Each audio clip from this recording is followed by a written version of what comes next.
اگلا سوال ہے کہ مرد اور عورت کی گواہی میں مساوات کیوں نہیں؟ مرد کی گواہی زیادہ اہمیت رکھتی ہے بنسبت عورت کے؟ یہ بات بھی بالکل صریحاً غلط ہے۔ لیکن جس جگہ کے اوپر مرد کی گواہی کی اہمیت ہے اس جگہ مرد کی گواہی کو بنیاد بنایا، اور جس جگہ عورت کی گواہی کی اہمیت ہے اس جگہ عورت کی گواہی کو مرد کے اوپر فوقیت دے دی گئی، بلکہ اس کے اوپر سارے فیصلے کیے گئے۔ میں اس کی ایک دو مثالیں عرض کر دوں۔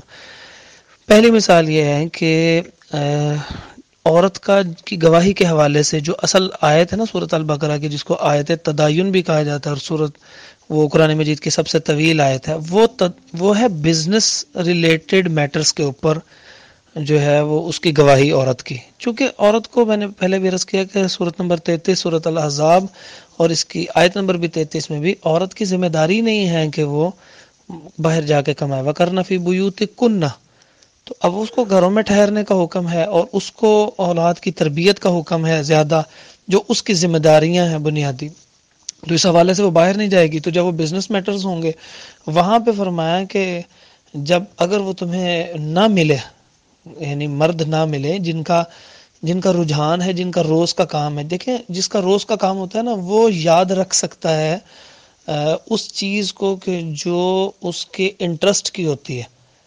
جیسے عورت کے ذمہ ہے گھر کے کام، تو اس کو معلوم ہے کچن کی اشیاء کا، اب بندے کو نہیں پتہ ہوتا۔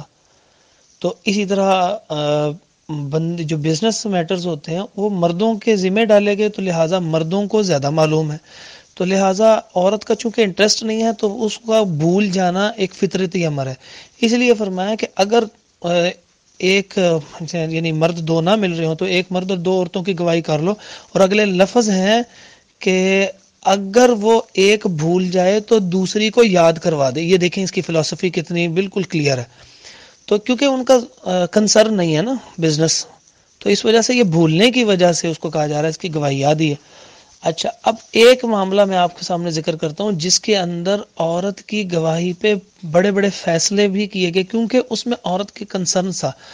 صحیح بخاری کی کتاب البیوع کے اندر آتا ہے کہ ایک عورت ایک گھر میں داخل ہوئی، بوڑھی مائی، تو اس نے ایک میاں بیوی کو دیکھ کے کہا کہ یہ میرا رضائی بیٹا ہے، اور بیوی کو دیکھ کے کہا یہ میری رضائی بیٹی ہے۔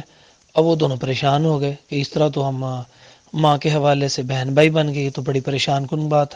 تو وہ نبی پاک صلی اللہ علیہ وسلم کے پاس چلے گئے، آپ صلی اللہ علیہ وسلم مسکرانے لگ پڑے اور فرمایا کہ اب کیا ہو سکتا ہے، اب تو وہ فیصلہ ہوگا، یعنی اس نے اب بتا دیا۔ تو وہ جو میاں بیوی تھے وہ جو اس کے اندر پھر جدائی کروانی پڑی۔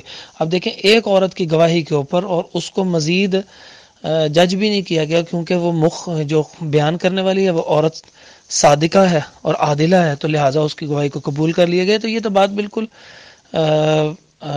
سمجھیے کہ اگر کہنے دیں کہ یہ بے وقوفی پہ مبنی ہے کہ کہتے ہیں کہ اسلام میں عورت کی کوئی اہمیت نہیں ہے، اس کی گواہی کو ادا کر دیا گیا ہے۔ جن لوگوں نے یہ بات کی ہے انہوں نے فلسفی کو سمجھا ہی بالکل نہیں ہے۔